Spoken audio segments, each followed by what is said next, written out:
You're watching the Maine Public Broadcasting Network, founded by the University of Maine System and Colby, Bates, and Bowdoin Colleges. This program was funded in part by Eli Fant, an independent retailer of handmade goods located at the base of Portland's Munjoy Hill.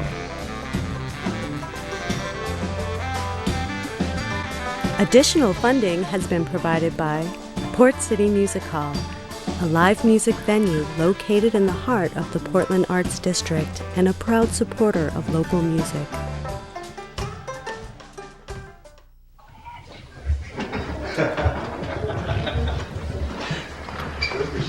How are we setting it up, Mark, these days? The speakers?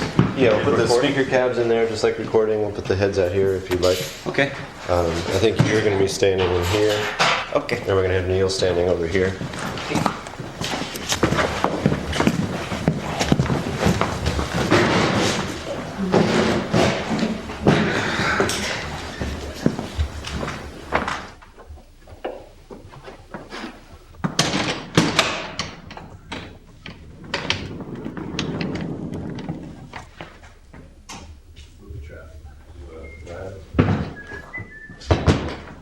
So set up the drums. Yeah, I think you'll be set up where you were set up for the session. So, thrown that way, kick drum pointing towards Neil. All right. Do that. I've been playing with these guys since the inception, which, how long has it been? It's been a couple years yet? Anybody? I don't remember. It's been over a year, but probably shorter than 2. I got started because my parents put a Smurf drum set in front of me when I was 2, and somehow I made sense of it, I think. Let everybody else be the judge, but it was a plastic Smurf drum set with plastic drumsticks on it. So I think I still have one of the drumsticks kicking around somewhere, but not the set. I don't know exactly what happened to it. Yeah, this is my standard head pretty much, although I've been switching things around a little bit. I also have one of these V4 Ampeg heads like Matt has, one of the original old 70s ones like that. But I decided to try something British because as we play, it's kind of nice to have that mix. It's an old Marshall. And it's just got a brighter sound, a little more mid-range in it than the Ampeg does. Matt's sound complements the lower part of it, and I try to fill in the top part of the chord. I also use different effects pedals, fuzz pedals, just to differentiate the sound a little bit, so that it doesn't become just like a wall. There's some depth to it. Prepare for the unveiling. What do we got in here for pedals? Some Hutchinson pedals. That's a booster. And this is the Digilock with the Pat Corrigan painting. And this is Mother Fuzzer. That's the main, it's 2 of the main fuzzes. This one's for, I don't know. Bought that one because it's really expensive, but I don't like it. Go figure. The rumors are true. I am the bass player. I've been a guitar player since I was a wee lad. I really wanted to play bass. Neil and I had been talking about doing a project for years. We used to sit in with this band called Spouse years ago. We always would run into each other in clubs and say, we gotta do something. And so, about a year and a half ago, we ran into each other somewhere. And I said, let's do that thing we've been talking about, but I want to play bass. And then within like 3 days, the 4 of us were playing. So Guitar, Matt, 1R, or 2R. Guitar, Matt, 2R. And then same thing, guitar, Neil, 1C, guitar, Neil, 2R. And then 3 vocal mics. Guitar, Matt, 1C, that refers to 2 microphones on Matt's guitar amp. One of them is going to be a condenser, the other one's going to be a ribbon mic. And then the same thing for Neil's guitar. So we'll actually have 4 microphones for 2 guitars.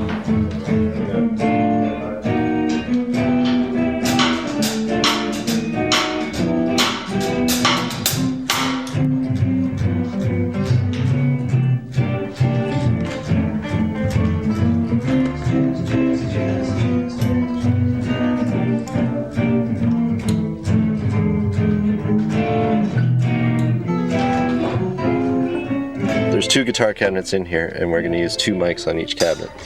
We're going to use a condenser mic and a ribbon mic on each one. Each microphone has a different kind of sound. There's no such thing as a microphone that captures everything equally. compared to other microphones, or even compared to the human ear. The human ear has greater response than most microphones, to a certain extent. Every microphone sort of imparts its own sort of color, own sound to whatever instrument that you put it in front of. So it gives you a real collage of sound to manipulate later on? Yeah, if I combine them in the right way, I can get a more even sound from the guitar that can work in the mix. So sometimes it's hard to tell where the speaker is in a cabinet like this, so you can take a flashlight and actually shine it in there. There you go. To see the color.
Here 11 years ago from Newport, Rhode Island, which is a great music town.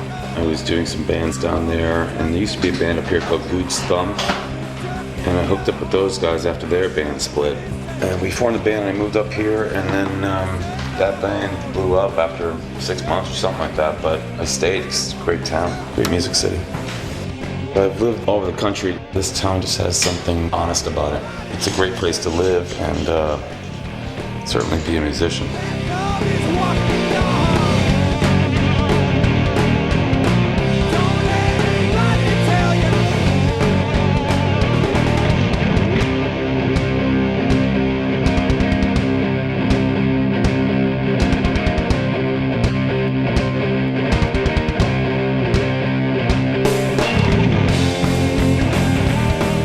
Tried to set me up with piano lessons when I was 6, but I realized at a pretty early age that the two weren't really going to complement each other, at least in my world. I played bells in elementary school band until they made me play hot cross buns. That didn't really work out either. Got free pizza out of it though. That was the one perk.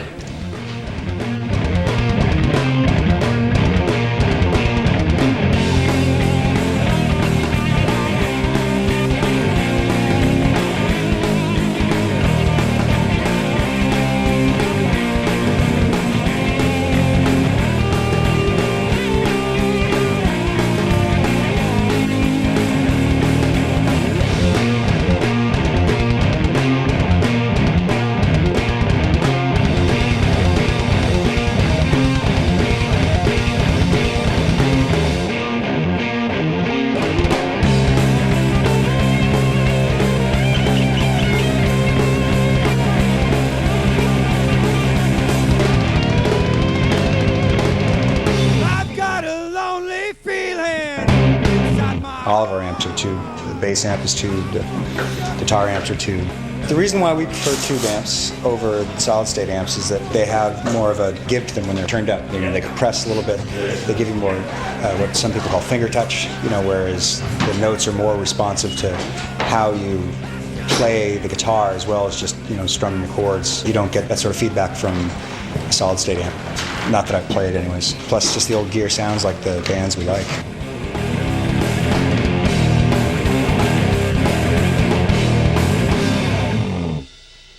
Well, the 4 big tubes are the power tubes. So that takes the power from the power transformer and sends them through like a grid. Basically, the power goes in, out, in, out, in, out, in, out, in, out. And it amplifies the signal and provides power out to the speakers. Where you get into the front of the amp, you have all these smaller tubes here, and those are called preamp tubes, and they give you power to the reverb unit, and it moves the actual signal through the amp to where it gets to the power stage, which sends it out to speakers. And as you can see, these are exposed and they're expensive, and these things sometimes blow up and it costs hundreds of dollars to fix them. But that's life. If there's a serious problem, I'll bring it down to an expert. But when it comes to cleaning them up, for the most part, it's just cleaning and then changing a couple of components over the course of years. Like if you have an amp that's used regularly and doesn't get dropped and you use good quality components, you can go years and years without doing anything to it.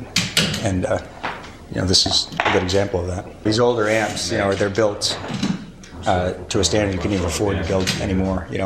There's now a whole industry of boutique amplifier builders who all they really do is build amps that are copies of older amps that are no longer available, and they just build them to that quality that they were originally manufactured to. Because modern amps use circuit boards, whereas these are all wired from one component to another, all soldered together. So it makes them a lot more rugged. I moved to Portland around. The parents started coming up here around 81 or 82. And I didn't really start playing here until 86-ish, once I got out of school. In fact, I originally grew up in the town right next to Neil, down in Massachusetts. Small world, isn't it? Isn't it, Neil? Small world? Wouldn't want to paint it. I kind of did the corporate rock thing for a while. You're trying to get signed, or I've had record deals with the label. If you're in a band that's trying to make the radio, and you're writing songs, that is always at the back of your mind. And so you just keep dumbing yourself down. Making those kind of sacrifices, it just takes too much out of you. So eventually you just want to play for the fun of it. And and that's what this band is. We have like a few moments that could be considered, I guess, poppy, but not really. You know what I mean? But we have a few 7-minute songs for sure.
First met Matt when I moved up here in the late 80s, and I was playing pickup blues music, and I got hired at Gritty's to run an open mic night that they used to do every Wednesday. Matt was coming in and playing, and we became friends, and then I gave the open mic to Matt, and Matt formed his band from those guys. Brother, don't want to track the police.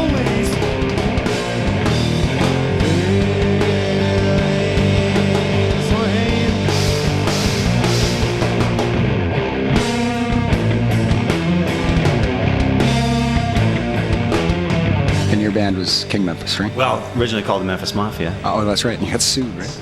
We get, cease and desist orders from very high-paid lawyers, and they sent us a bunch of letters. And the real Memphis Mafia, if anybody doesn't know, is Elvis's bodyguards. So they had just written a book chronicling their years with Elvis, and it just so happened we were in the same time frame. So we had to change to King Memphis. There you go, long story short. But we have crossed paths. We didn't know it at the time. That's right, because we're both from the South Shore of Massachusetts originally. That's right, and you used to work at a place where I bought a Volkswagen convertible. Oh, that's right. You used to repair Volkswagens. Ken's Foreign Auto. That's right. Ken's Foreign Auto. Wonder if it's still there.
just a dime bag of pot.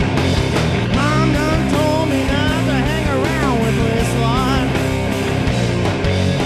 I may have been picking up full speed positive.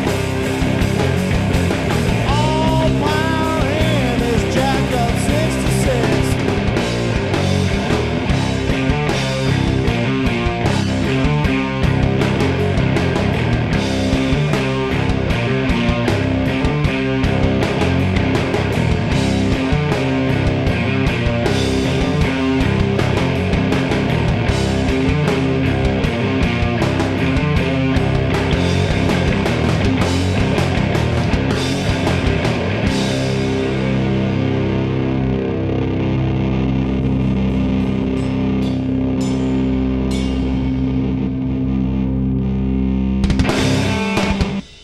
Music is important to me.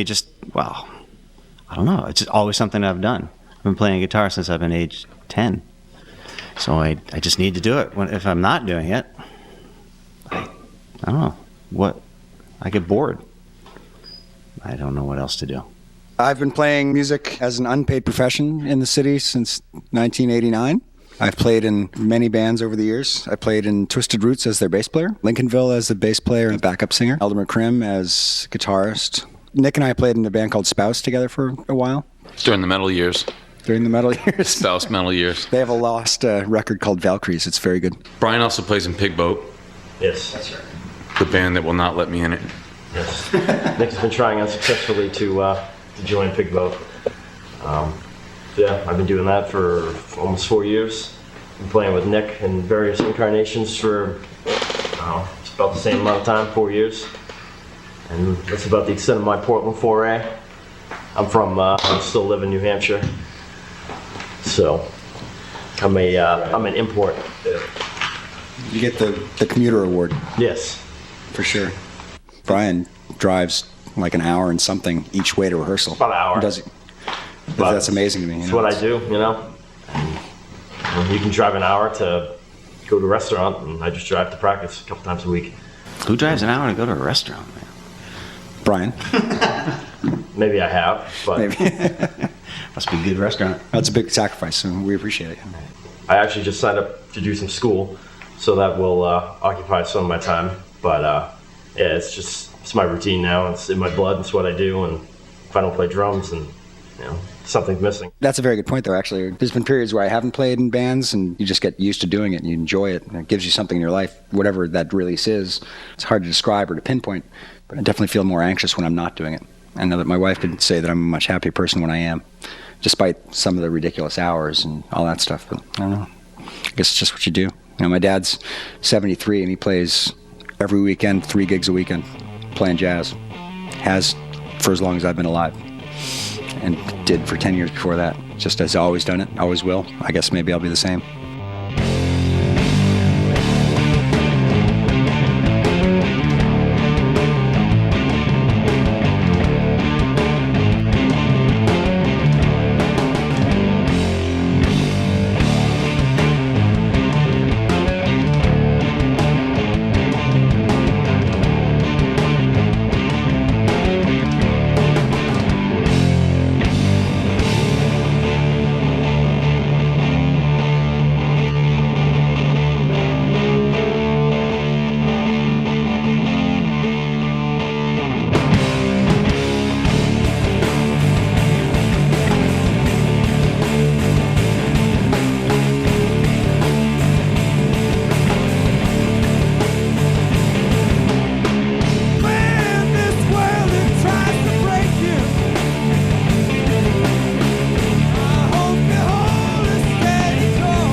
This program was funded in part by Buck Dancer's Choice, located in Portland's Union Station Plaza.